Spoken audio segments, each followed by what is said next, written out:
నమస్తే, welcome to విత్రి news. లక్ష్యం సమాజహితం. ఇక వార్తలకు వెళ్లే ముందు ముఖ్యాంశాలు. మంచిర్యాల జిల్లా శ్రీరాంపూర్ మందుమర్రి ఏరియాలో పర్యటించిన టిఆర్ఎస్ నాయకురాలు కల్వకుంట్ల కవిత సింగరేణిని ప్రైవేటీకరించాలని చూస్తే సహించేది లేదని హెచ్చరిస్తూ అధికారులకు ప్రభుత్వానికి మాస్ వార్నింగ్ ఇచ్చారు.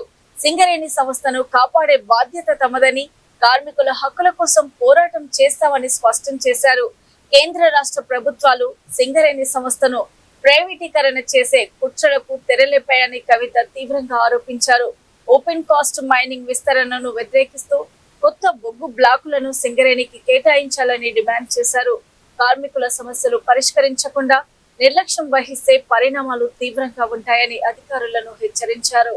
ఏదేమైనా సరే మీ పక్షాన నిలబడి కొట్లాడడానికే తెలంగాణ రక్షణ సేన వచ్చింది. ఇక్కడ మీ అందరికీ తెలుసు మన ప్రాంతం ఎట్లాంటిది. అడవిలో అన్నలు ఉంటే మనకి ఇక్కడ గుండె ధైర్యం ఉండే వాళ్ళు ఆనాడు ఉంటే ఆఫీసర్లు అందరు జర పద్ధతితో నుండి మీ అందరికి ఫెసిలిటీస్ క్రియేట్ చేసేది. ఇలా ఆఫీసర్లు అనుకుంటారు అన్నలందరూ పోయినరు, కార్మికుల గురించి అడిగేటోళ్ళు ఎవరు లేరని. బిడ్డ గుర్తు పెట్టుకోండి, సింగరేణి యాజమాన్యం చెప్తున్నా, అడవిలో అన్నలు లేరేమో, ఆ అన్నలంతా ఇవాళ మా పార్టీలో ఉన్నారు, టీఆర్ఎస్ పార్టీ.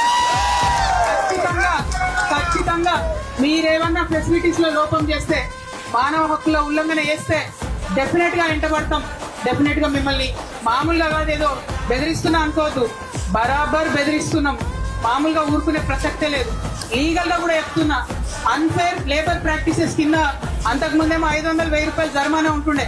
ఇప్పుడు కేసు బుక్ చేస్తే మినిమం 50,000 ఉంటది. ఆఫీసర్లకు డిమోషన్ కూడా ఉంటది. కాబట్టి మీరు వేధించడం ఆపేసేయండి, వెల్ఫేర్ కోసం ఆలోచన చేయండి.